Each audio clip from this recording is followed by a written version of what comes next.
In order to invade Greece, Xerxes must find a way to cross over from Asia to Europe at the Hellespont, the nearest point.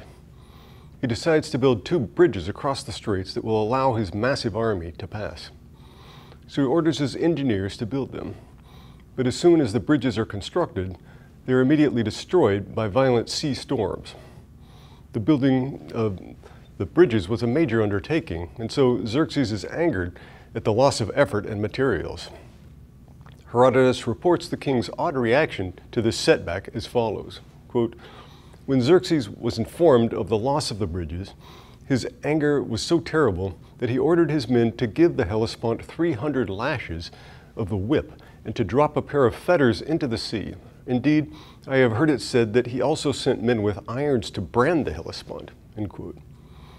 He is also reported to have said to the Hellespont, quote, "O bitter water, this is done to you by your master as punishment for the wrong you did him, despite his never having done you the slightest harm.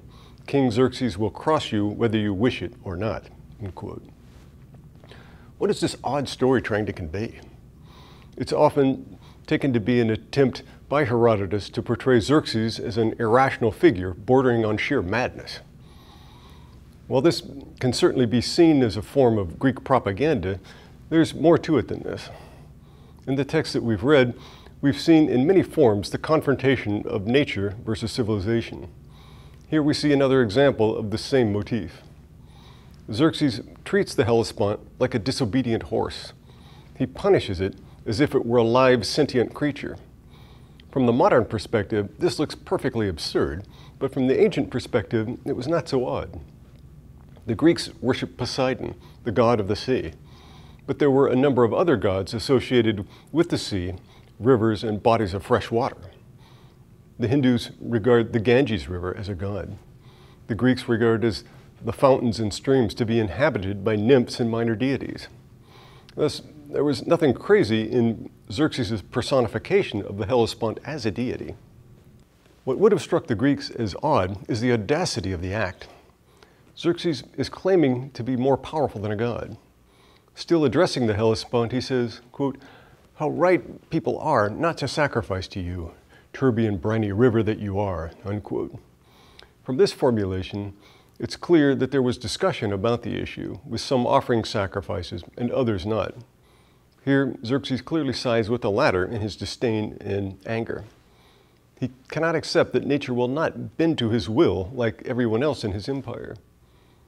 This can be regarded as an act of hubris that invokes the wrath of Nemesis. Moreover, the Hellespont marks the separation of Europe from Asia. By trying to bridge it, Xerxes is attempting to eliminate this separation. His goal is to expand the Persian Empire into Europe and to incorporate the Greeks and the peoples there.